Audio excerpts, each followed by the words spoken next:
Bem, então a nossa aula de hoje é o nosso terceiro tema, não é? Que diz respeito ao progresso e alienação, história e praxis em Marx. Eu sigo a orientação do Berman, as referências que aqui serão dadas serão do manifesto, não é? Manifesto do Partido Comunista, Marx e Engels, porque é o texto que o Berman aponta como sendo um texto moderno. O progresso é efetivamente fruto da Revolução Burguesa. E de um modo tão decisivo, que nem mesmo a própria burguesia teria inteira consciência do aspecto, do alcance transformador da sua atividade. Dia que vem do sol, A perspectiva do Weber, nas circunstâncias... A filosofia do Hegel tem sido considerada o esquecimento da língua, ao conhecimento. Como Le Breton era o grande...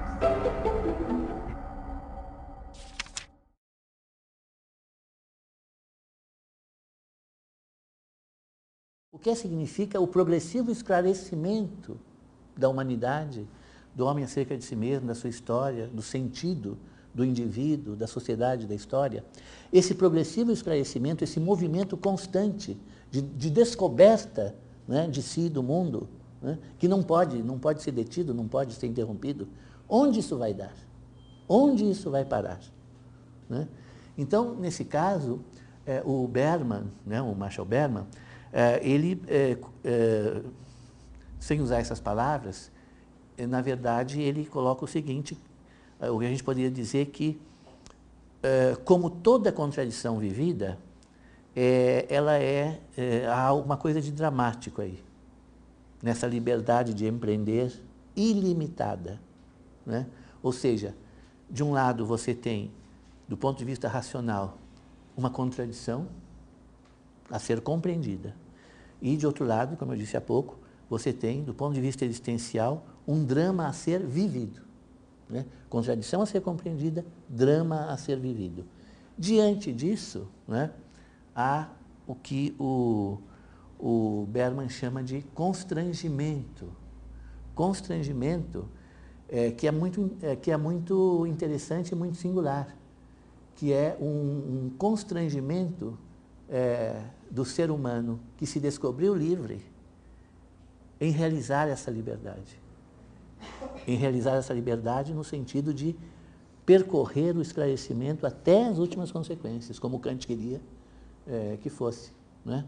Então, eu cito o texto do Berman, onde ele diz o seguinte: ora, para constrangimento dos burgueses, eles não podem olhar de frente as estradas que abriram. As grandes e amplas perspectivas podem converter-se em abismos. E eles só podem continuar a desempenhar seu papel revolucionário se seguirem negando as implicações últimas e a sua profundidade. Né? Então, é claro que o Berman está falando aqui a partir do Marx, do Manifesto. Então, ele está tentando localizar a contradição básica, né? Que, ao mesmo tempo, é um drama vivido. Né? Ou seja, todas as possibilidades abertas pela burguesia, pelo seu ímpeto revolucionário, né? Agora, se ela percorrer essas estradas, esses caminhos, se ela levar adiante, né, essa perspectiva, o que pode acontecer, diz o Berman? Isso pode converter-se em abismo, quer dizer, isso pode converter-se no fim da própria classe que criou esse movimento de liberdade que abriu essas perspectivas. Então, daí vem então uma outra versão do paradoxo, né? Quer dizer, a burguesia continua desempenhando seu papel revolucionário, porque ela não pode deter o movimento. Esse é o ponto. Né? Ela está em movimento, isso é intrínseco. Né? Então, ela continua desempenhando esse papel revolucionário de uma forma singular e muito curiosa, que é negando as implicações últimas desse processo. Né? Ou seja, eu vivo o movimento, mas ao mesmo tempo nego as implicações últimas, as últimas consequências desse movimento, né? É por isso que existe essa tentativa de que do movimento tem que extrair a estabilidade, né? Porque as consequências do movimento pelo movimento dá nessa metáfora que o Berman diz aqui, a classe estará diante de um abismo, ou seja, ela vai caminhar para o desaparecimento, como tudo que veio a existir, caminha para o desaparecimento e para o nascimento de outra coisa. Então, diante disto, ela é constrangida a negar as consequências do movimento que ela mesma assumiu, ou seja, negar a liberdade que ela assumiu e praticamente inventou ao revolucionar as estruturas arcaicas e colocar, né, a liberdade, o indivíduo, os direitos, né, na linha de frente da atuação histórica, né? E por isso, então, que, negando as implicações últimas e a profundidade das consequências, né, eu, então, tento fazer convergir o movimento incessante e a estabilidade, quer dizer, a revolução e a conservação, a inovação e a conservação, né? Por isso que seria preciso observar, né, o mundo em que nós vivemos, né, e apreender qual é o sentido da inovação, né? Porque nós vivemos num mundo em que talvez não se passe um dia sem que haja algo de novo, do ponto de vista tecnológico e de outro ponto de vista também, né, que nos é oferecido para que nós incorporemos isso à nossa vida. Qual o sentido dessas inovações? Que são permanentes, né? Talvez a realização desse paradoxo, através da inovação, permanecer, né? Através da mudança, permanecer, né? É isso que os italianos chamam de rotina da inovação. Você tem uma inovação constante, ao mesmo tempo isso torna-se rotina. Quando se torna rotina, é instrumento de conservação e não de mudança, não é?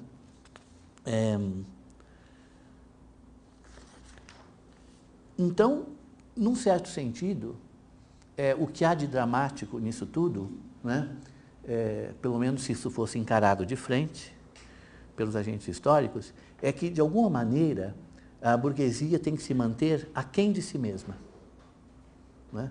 Ou seja, se ela for sempre, constantemente e profundamente ela mesma, ou seja, se ela der à história, se ela permitir que a história tenha o ritmo inerente à liberdade de empreender, que é dela, que é da burguesia, então as consequências talvez não sejam as melhores para a conservação, a manutenção do poder e a permanência, né, das estruturas burguesas.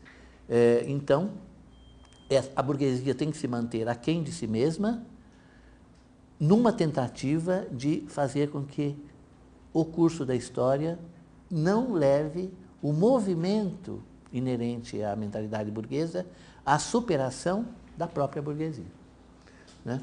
Então, o drama consiste em que, se eu me comprometo com o meu próprio movimento, de forma consequente e profunda, eu terminarei por encontrar o meu próprio fim, porque o movimento é um movimento de destruição, é o trânsito para a morte, para o deperecimento, né? Por isso, a burguesia necessita, enquanto classe revolucionária, né, negar a si mesma o caráter de classe revolucionária. Então, isso é que explica aquela contradição que nós colocamos logo no princípio, né? A burguesia é classe revolucionária, mas não pode ser classe revolucionária, né? E se nós pensamos, então, naquilo que se costuma chamar de trajetória ascendente, né? O imperativo ético-político da burguesia, que se dava na forma dos ideais a serem conquistados, era este: a burguesia deve ser classe revolucionária, né? Agora, no momento em que se conquistou o poder, o imperativo, aquilo que se torna o imperativo ético-político, é a manutenção do poder.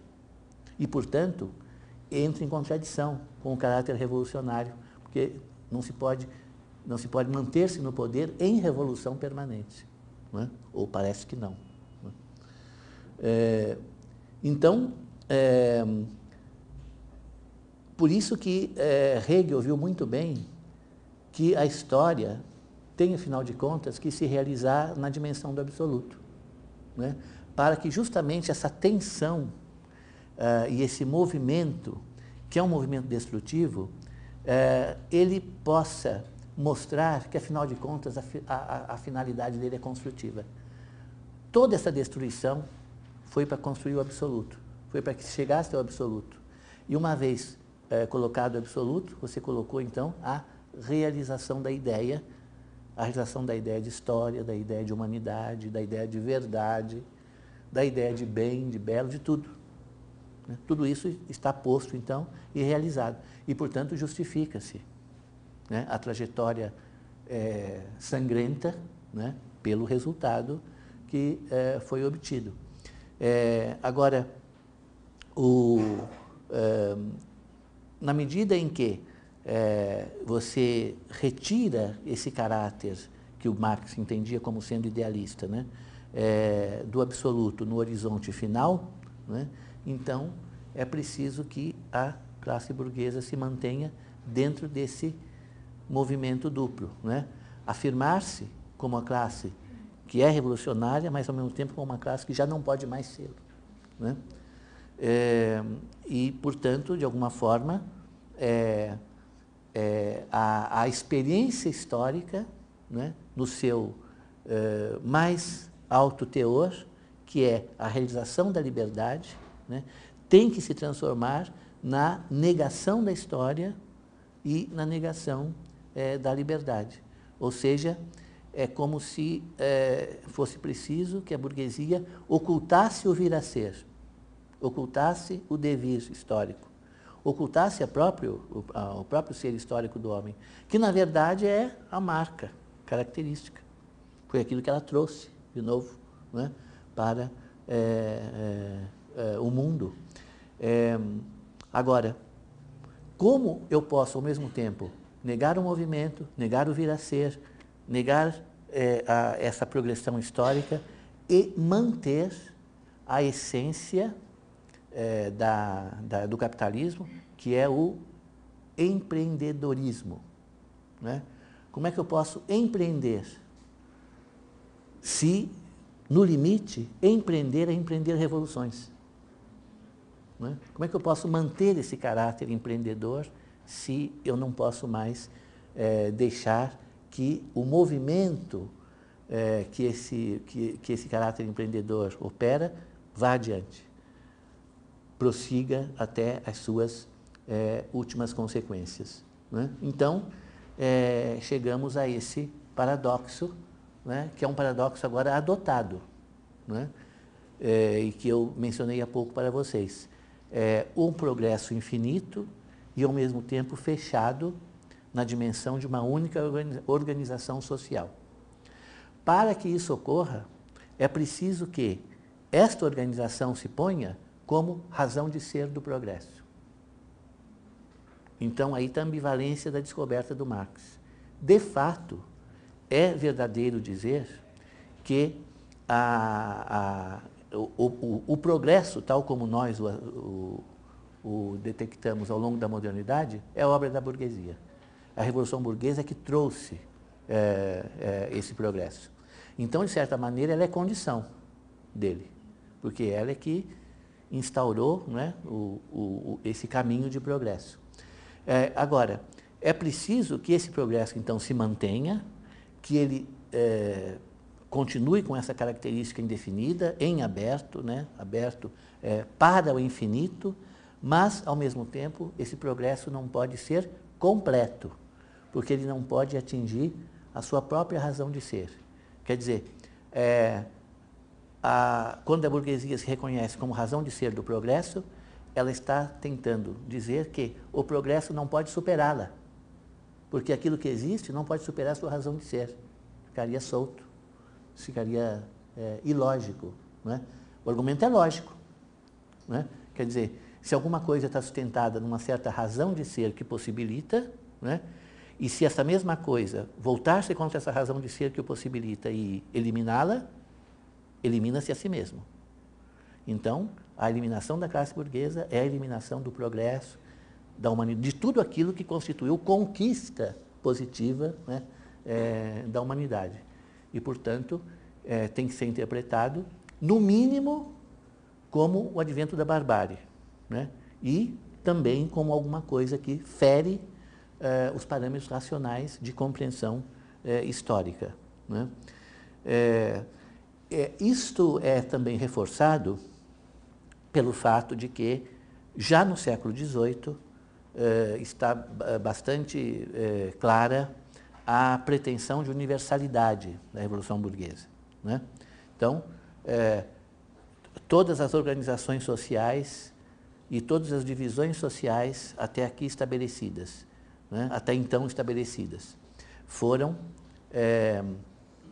são do domínio de particularidades, ou seja, nascimento, o sangue, certas condições que fazem com que o indivíduo seja diferente do outro, e assim por diante. Coisas particulares que se consolidaram de maneira não racional pelos costumes, pela imposição, pela força, e assim por diante. Bom, uma vez tudo isso superado, agora, qual é a definição própria de indivíduo e de coletividade? Uma definição em que o indivíduo aparece vinculado ao universal. Né? Então, a grande contribuição da Revolução Burguesa teria sido essa. Né? As diferenças particulares desaparecem, no lugar delas surge, então, o universal. Do ponto de vista histórico, o universal é a igualdade de direitos, de nascimento e assim por diante. Né?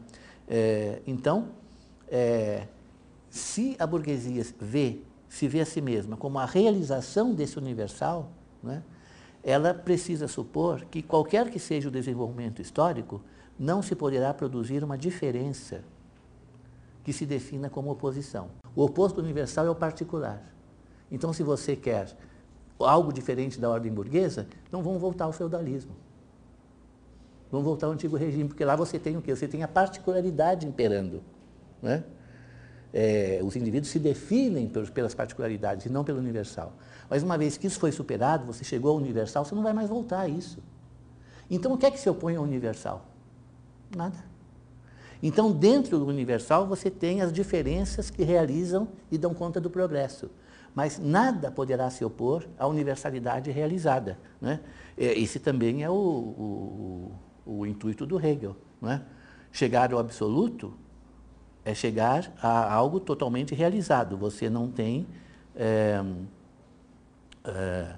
não pode ter dois absolutos, é absurdo. Né? Então, quando você chega ao absoluto, você chega à realização máxima de todas as pretensões. Né? Do ponto de vista racional, do ponto de vista da experiência. E, portanto, é assim também que o universal se define. Né? O oposto do universal é o particular, mas já foi superado. Quer dizer, houve uma revolução que instaurou o universal. Então, você não tem mais como retornar a ele. Né? Agora, pode haver uma revolução a partir do universal e que tire do universal o lugar que ele ocupa? Do ponto de vista lógico, isso é impensável. Né? Então, é preciso que a burguesia se instale como universal realizado, né? E como absoluto. Então, porque aí nós temos a seguinte tese que aparece como bastante plausível. Né? Se você imagina para o universal e para o absoluto um futuro, só pode ser o desdobramento de si. Né? Que futuro pode ter o absoluto e o universal? O que ele vai se tornar, seja universal e absoluto? Ele vai apenas se desdobrar, vai intensificar a sua revelação, vai tornar-se mais claro, talvez. Agora, outra coisa ele não vai ser, porque ele já chegou no patamar máximo do que ele pode ser. né? Então, esse desdobramento, essa revelação, esse autorreconhecimento do universal e do absoluto, né, é que justificam justificam também a ideia do fim da história, né, a partir dessas considerações. Então, o que o Berman assinala é que a primeira lição de Marx é que você não pode compreender a burguesia sem exaltar a burguesia. Porque a grande revolução foi realizada pela burguesia. A liberação da vida ativa, que até então estava adormecida, estava em torpor. Isso é realização da burguesia. Mas imediatamente surge e se segue, né, esse diagnóstico de que a burguesia já não pode se reconhecer nessa atividade e na perpétua atualização de si mesma. Porque, do ponto de vista dialético, há um momento em que a atualização de si mesmo vai dar no outro, vai resultar no outro. Né? Ou seja, não se pode manter o ritmo de uma história transformadora. Então é preciso racionalizar o movimento. E racionalizar aqui tem tanto o sentido de dar a ele uma lógica, quanto também justificá-lo no sentido da racionalização, termo freudiano, né? Como o sujeito racionaliza o que ocorre com ele, né? Então, é preciso racionalizar o movimento permanente numa ordem em que o progresso relativo coincide com um certo ideal conservador, né? E em que o futuro, na verdade, venha a ser o desdobramento do presente, como consequência dessas considerações que fizemos sobre o universal e o absoluto, né? Então, voltamos àquilo que no começo eu chamei de façanha, né? Que é a estratégia montada em torno disso. A façanha, por quê? Porque consiste em reunir movimento e imobilidade, como se fossem convergentes, né? Então, essa façanha é conseguida na interpretação que o Berman faz do texto do manifesto, graças à limitação dos objetivos do progresso. Há progresso, sim, mas ele tem um sentido. E ele tem algo a realizar principalmente. E, muitas vezes, se o progresso não for entendido dessa maneira, eu estou tendo dele uma compreensão desviante. Então, o progresso é indefinido, o progresso é infinito, mas há algo a realizar-se através dele. Eu tenho que entender. Eu tenho que entender. Porque se eu não entender bem o que é que o progresso tem que realizar, eu vou ter um entendimento equivocado do progresso. Então, o que acontece para que o progresso vá numa certa direção, não se detenha, mas também se realize numa direção e dentro de certos parâmetros consequentes com essa postura ideológica, é preciso que haja uma certa limitação dos objetivos do progresso, quer dizer, é preciso que haja uma certa limitação das potencialidades humanas que foram liberadas pela burguesia. Por isso que o Berman disse, a burguesia está constrangida a não realizar inteiramente aquilo que ela ambicionou e o horizonte que ela abriu, ela está condenada a não chegar até ele, né?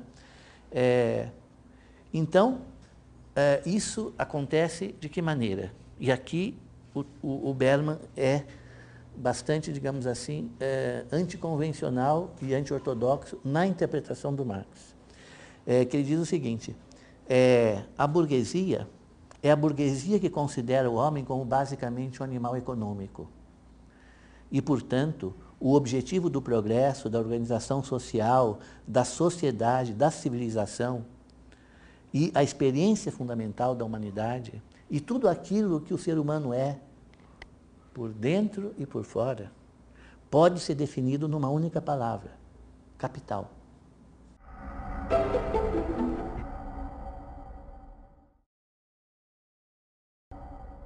Tudo que um ser humano pode ser ou vir a ser, ele será através de um modo de vida, não de um instrumento, de um modo de vida definido como capital. E é por isso que ele diz, seja por dentro, naquilo que se chama espírito, seja por fora, no seu comportamento, é capital. Né? Se ele odeia, se ele ama, se ele tem afeto, tudo que ele faz, tudo que ele pretende, tudo que ele ambiciona, é definido assim, capital. Porque não é apenas um acidente da civilização ao que veio se acrescentar. Foi todo um modo de vida que se constituiu. Né? E daí a diferença que também o capitalismo e, portanto, a modernidade capitalista oferece em relação àquilo que se viu no passado. Né? Porque nunca, provavelmente, se verificou o modo de vida definido dessa maneira. E definido através de um certo interesse em manter esse parâmetro e esse foco, né? Que faz com que o potencial liberado pela Revolução Burguesa deixe de ser revolucionário, passe a ser a manutenção de um modo de vida instituído como universal, que é, né, o modo de vida do capital. Né? Então, a gente poderia dizer que aquilo que o Max Weber captou como ética do capitalismo, né, poderia ser enunciado assim, nesses termos que lembram um pouco, que são um pouco religiosos. Né? Não há salvação fora do capitalismo. Né? Então, nesse sentido, é um espírito, como o Weber mesmo viu muito bem, isso é um espírito, não é alguma coisa que se resolva na pura e simples funcionalidade material. O capitalismo tem um espírito. Né? Então, o Berman também procura mostrar que essa fixação no modo de vida, né, do capital é consequência, digamos assim, daquilo que, do ponto de vista de Nietzsche e de outros filósofos, nós entendemos como sendo o niilismo moderno. Né? Quer dizer, qual é o resultado da morte de Deus? Qual é o resultado dessa posição nihilista, né, que caracteriza, né, a cultura moderna? Né? Não é o ceticismo, não é o abandono de todas as crenças, mas é a edificação de um modo de vida através de um certo parâmetro que triunfou ao longo da modernidade e para nós isso é mais importante ainda do que para o século XIX, começo do século XX, né? Que triunfou e que se coloca como irreversível e insuperável. Né? Então a gente lembra do livro do Fukuyama. Né? É o fim da história. É irreversível e é insuperável. As provas históricas foram dadas pela falência das outras tentativas.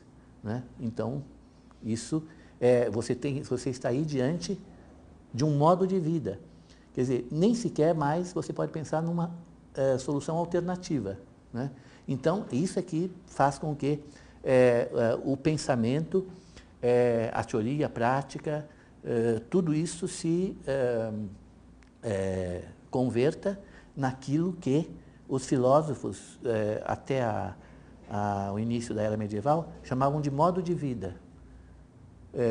O que se diz é o seguinte, para os filósofos até o início da filosofia medieval, a filosofia não era um exercício teórico, era um modo de vida, porque o seu sentido era principalmente ético. Né? E, no caso do capitalismo, isso se repete, talvez nós diríamos, né, com uma dignidade menor do que para os epicuristas ou para os estoicos, mas enfim, repete-se nesse sentido. Né? Foi edificado um modo de vida, não apenas uma concepção teórica do mundo, não apenas uma normatividade prática, mas um modo de vida, no qual o indivíduo está comprometido por inteiro. Né?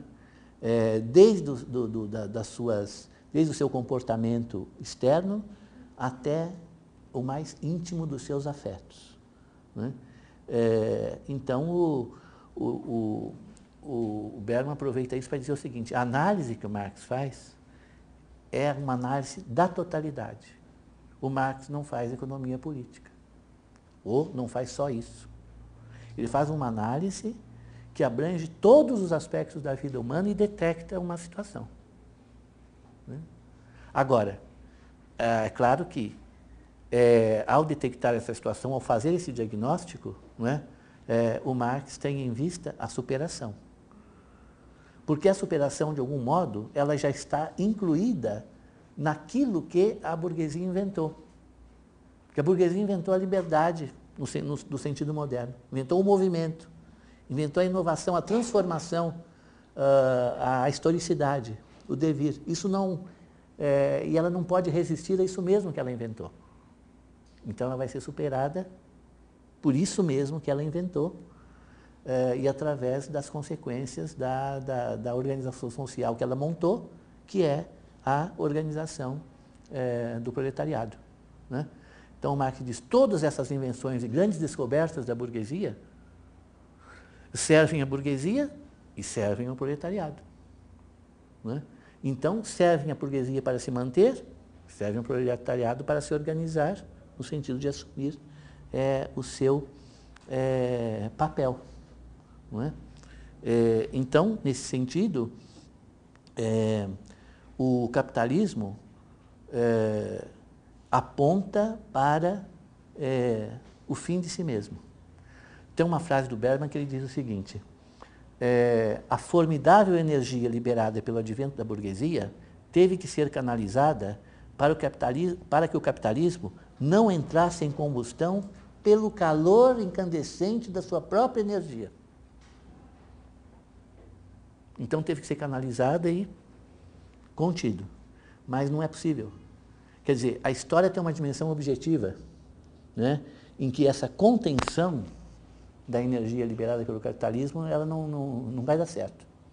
É que isso vai extravasar e vai resultar, né, naquilo que o Marx esperava, não é? A superação do capitalismo como modo de vida. E o Bergman assinala muitos textos em que o Marx, no manifesto, refuta as acusações que fazem ao comunismo em termos de modo de vida. Porque o manifesto é um manifesto, ele não pode entrar em detalhes técnicos, mas ele tem que refutar certas acusações que ele sabe que são feitas constantemente ao comunismo. E a maioria delas, é interessante isso, o Bergman chama atenção para isso, diz respeito ao modo de vida. Então o Marx responde ponto por ponto, né, dizendo que qual é o significado da propriedade, o que significa ser proprietário, né, o que significa família, que é uma das acusações especiais, essa família será dissolvida, tal, a sociedade é mais que a família. Então, Marx diz o que significa família, qual é o significado da família burguesa, qual é o papel do homem e da mulher na união burguesa, né? Então, ele diz, se você observa tudo isso, você pode, digamos assim, ser contra mudanças nessas concepções, né, do papel do homem e da mulher na família, da religião, da mistificação, do trabalho, do lazer, tudo isso vai ser modificado, né? Quer dizer, o modo de vida. Todos os aspectos do modo de vida. Outro modo de vida se imporá, né, ao longo do tempo. Então, o Marx mostra que a dissolução do modo de vida burguês não é a dissolução da vida, não é a destruição da vida, é a destruição desse modo de vida, que está destinado mesmo a ser destruído, né? Porque apareceu para desaparecer. Isso está no próprio ideário, né, da historicidade burguesa. E, nesse sentido, então, essa destruição trará, né, do ponto de vista dialético, né, o seu a sua compensação, quer dizer, ela tem também um caráter construtivo, não é? Quer dizer, o ímpeto destruidor, que é próprio da burguesia, gera uma instabilidade incontrolável, né? O Marx, por exemplo, diz, a volatilidade do mercado já é um sinal que há um certo descontrole do movimento, não é? Então, esse descontrole do movimento é fruto do ritmo avassalador, né? Agora, o que é que a burguesia aprendeu ao longo do tempo? Aí há que se reconhecer. Aprendeu a conviver com a destruição e tirar proveito dela. Por isso, as crises se sucedem e não abalam o capitalismo. O Berman tira daí uma conclusão, mas aí é do Berman, não é do Marx, né? Ele diz o seguinte: dada a capacidade burguesa de tirar proveito da destruição e do caos, não há qualquer razão aparente para que estas crises não possam prosseguir numa espiral interminável, destruindo pessoas, famílias, corporações, cidades, etc., porém deixando intactas as estruturas e o poder da vida social burguesa, né? Então, existe, na própria destrutividade, uma racionalidade. Quer dizer, já que há um ímpeto destruidor, a burguesia conseguiu fazer desse ímpeto destruidor uma racionalidade que governa o mundo, né? Então, diz o Berman, continuará destruindo, mas ela própria não se destruirá, né? Quer dizer, as estruturas que permitem essa destruição, as sucessivas crises, né, que são geradas pelas contradições do capitalismo, vão continuar acontecendo e isso será muito destrutivo. Mas o próprio capitalismo, a própria classe burguesa, não se destruirá através disso. Ela se manterá o agente dessa destruição ao longo de um tempo, né, que não se sabe. Então, os dois aspectos, né, reaparecem aqui nesse sentido, seja naquilo que diz o Marx, possibilidade de superação, que para ele é uma coisa quase que já dada, porque é fatal que o próprio movimento da burguesia leve o movimento destruidor da burguesia levará à destruição da burguesia. Para o Berman, não. Então, aí você tem esses dois aspectos que nós já falamos. O sentido da história apreendido pela razão, mas a história vivida na dimensão sensível, digamos assim, né? Da dimensão não estritamente racional. E nesse sentido, então, que se pode falar da sensibilização moderna a essa contradição. Porque essa experiência, qualquer que ela seja, venha a ter um fim ou não, né? Ela tem esses dois aspectos. Ela pode ser compreendida racionalmente, porque até a destruição tem a sua racionalidade, mas, de outro lado, ela também vivida e sofrida pelos agentes históricos do ponto de vista sensível. É por isso que é possível falar de uma sensibilidade moderna, que é essa, singular, né, específica do tempo em que nós vivemos, quer dizer, uma singularidade histórica dessas tonalidades contraditórias, né, da época. Então, é isso que justifica ter aqui destacado esses aspectos, né, no Marx, porque agora nós temos, então, condição de nos voltar para um outro tipo de experiência, que não é a experiência da racionalização, nem a experiência da compreensão racional objetiva, né, mas a experiência da apreensão sensível das contradições, dos acontecimentos e das contradições. Que resultado terá essa apreensão se nós a colocarmos lado a lado com uma concepção racional do sentido da história, né? Quer dizer, qual o sentido que pode aflorar do contato sensível, né, com essa realidade, e não apenas da mediação das categorias racionais para, né, para compreendê-la.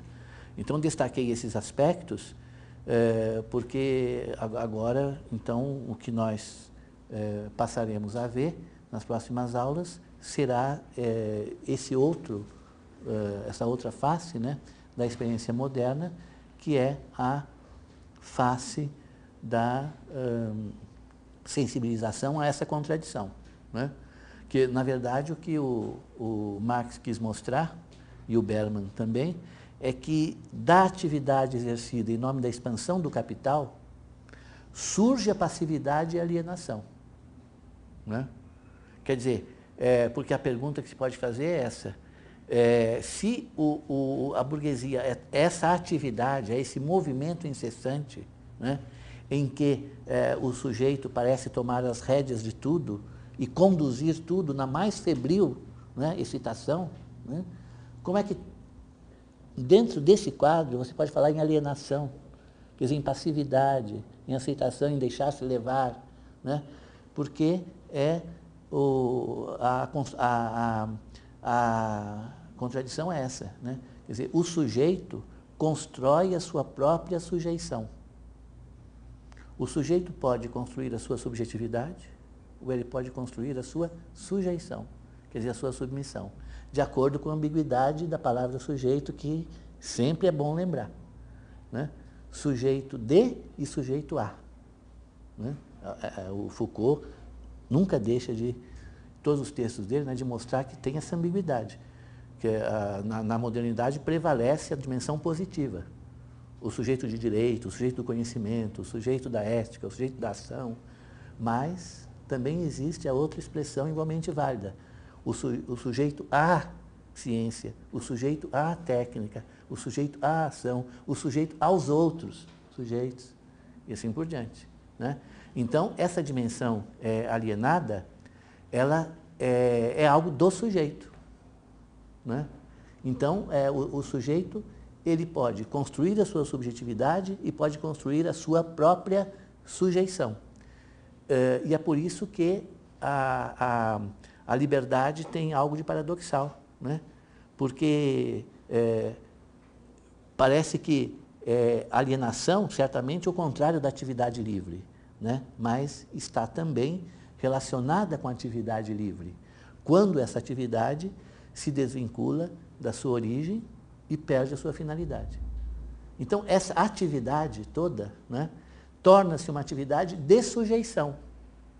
O sujeito ativamente se sujeita, em vez de pôr-se como sujeito. Essa é a diferença entre construir a subjetividade e construir a sujeição, né? Algo que o Sartre, por exemplo, na sua interpretação do marxismo, né, acentua muito, né? A alienação não é apenas fruto das condições objetivas, porque as condições objetivas são inseparáveis da interferência do sujeito, quer dizer, do subjetivo. Então, a alienação é fruto das condições objetivas e daquilo que o sujeito faz no sentido da maneira como ele lida com essas condições objetivas. Então, o sujeito, tal como Kant dizia, da tutela, né, o sujeito é responsável, né, pela sua própria alienação. Ele constrói essa alienação, né, dentro de condições que naturalmente favorecem, né, esse estado de coisas. Então, uma sensibilidade aguçada, né, vai perceber as tonalidades, as contradições, né, dessa situação e vai tentar expressar isso. Então, nós destacamos nesses 3 autores que foram examinados aqui esses temas, né, com a intenção de reencontrá-los, então, no Baudelaire, desse outro ponto de vista, que é, né, a assim chamada sensibilidade moderna.